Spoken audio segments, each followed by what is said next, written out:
On Love and Incompetence, Dennis Lehane. Since I had children, trips to the supermarket have become ubiquitous. Twice in one day is not out of the norm, the second time usually to pick up something I forgot to grab the first time. 3 times isn't unheard of, usually to pick up something I forgot the second time. After a recent trip, I pulled a packet of yogurt bites out of the bag, and my wife said, are those the organic kind?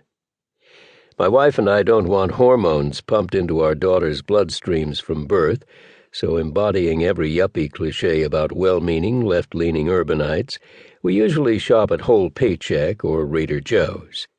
But I'm also from a working-class background, where I'm fully aware of how much fun I would have made of people like me back in the day, so I'm not above giving my wife a hard time for her organic obsession, which far outweighs mine.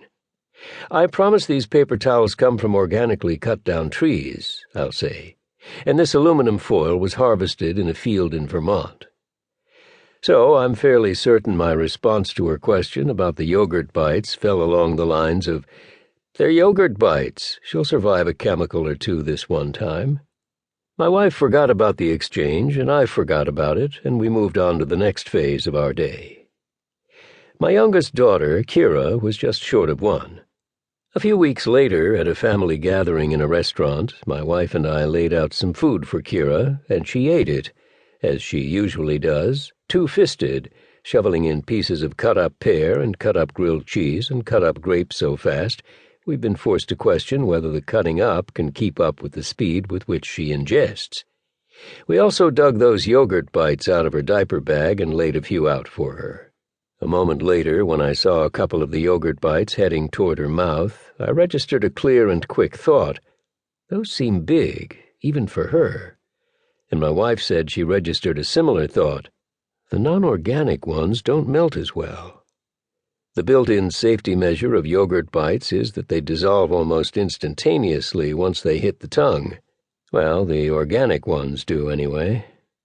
So when my daughter, 364 days old at this point, began to choke, my wife and I knew exactly what had caused it.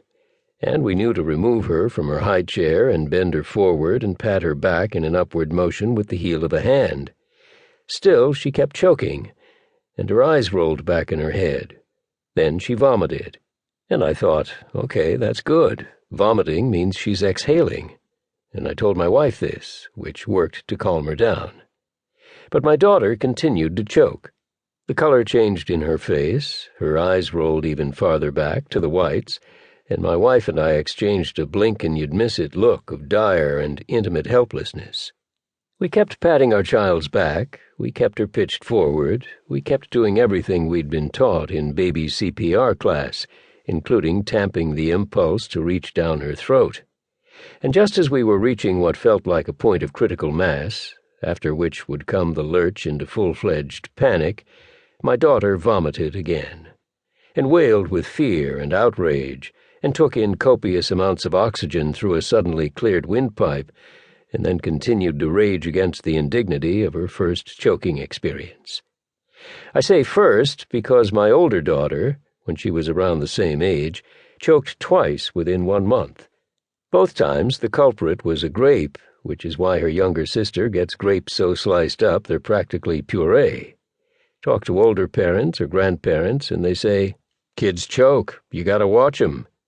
It's the shit happens of the parenting world. Kids choke. The look my wife and I exchanged during our youngest child's choking episode was one we've exchanged a few times since becoming parents. It's a look so loaded with the worst truths that, within it, I can feel at risk the foundations of everything we are as both a couple and individuals. And that truth is, we don't control anything.